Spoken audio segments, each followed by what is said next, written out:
আবুল আহাব বলতো, আবুল আহাবকে নবীজির সাহাবীরা বলতো, আবুল আহাব, নবীজির বিরুদ্ধে যে তুমি বারবার হাত নাড়াও, মানুষকে কালেমা গ্রহণ করতে নিষেধ। আবুল আহাব বেশি হাত নাড়াইতো আর কইতো কালেমা সাবধান, গ্রহণ করবা না মোহাম্মদের।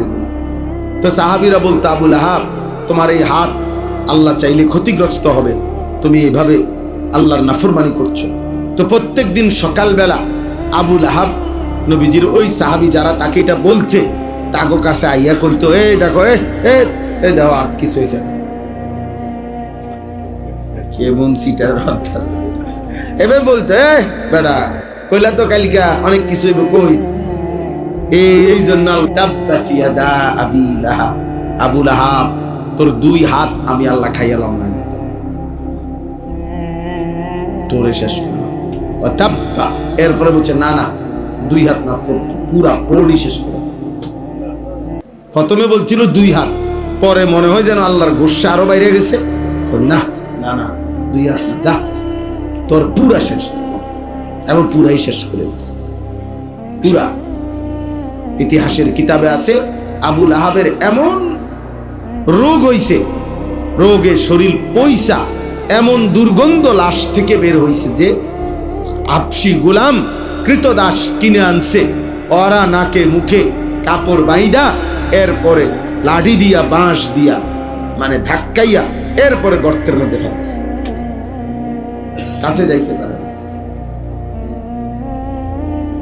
আল্লাহ আমাদেরকে মাফ করে দেন।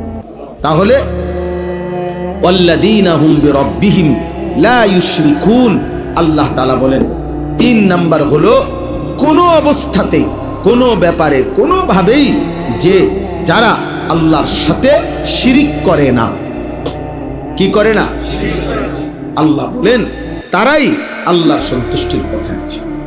4 নাম্বার ওয়াল্লাযীনা ইউতুনা মা আতাও, আল্লাহ যা দিয়েছেন সব কিছু যারা আল্লাহর পথে ব্যয় করে, যা দিয়েছেন বলতে শরীর, স্বাস্থ্য, জীবন, যৌবন, সুস্থতা, সম্পদ, অর্থ, বিত্ত, ক্ষমতা, রোজগার, চাকরি, ব্যবসা, স্ত্রী, সন্তান, ছেলে মেয়ে, যা দিছে, এক কথা সবকে দিছে। তো আল্লাহ যা দিছেন সব আল্লাহর মানসা মতো, আল্লাহর হুকুম মতো আল্লাহর পথে ব্যয় করে। প্রত্যেকটা ক্ষেত্রে খেয়াল রাখে হালাল কোনটা, হারাম কোনটা, আমার দায়িত্ব কি, আমার নিষেধ কি, আমার প্রতি আদেশ কি, আমার প্রতি নিষেধ কি। টাকা আল্লাহ দিছেন, এখন আমার জানা এটার উপরে যাকাত আসবে কিনা, হজ ফরজ কিনা, এটা কোনটা টাকা হালাল, কোনটা টাকা হারাম।